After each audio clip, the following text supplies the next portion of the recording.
Hey, how do you turn this thing on? Maybe don't point it at your face while asking that. Here, let me try. What the?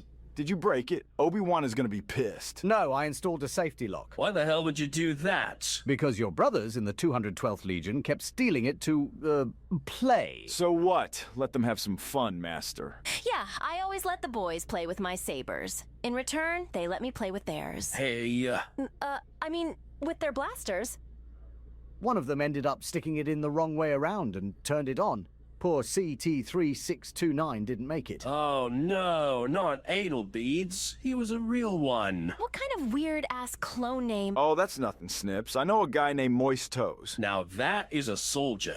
Arc trooper material, if you asked me. Regardless, I'm not walking into another site like that in my lifetime. The safety lock stays on. I sure am glad the 501st isn't the Freaky Legion. That sounds traumatizing. Yep, I taught them to put it in the right way. Mm, How to hold it properly.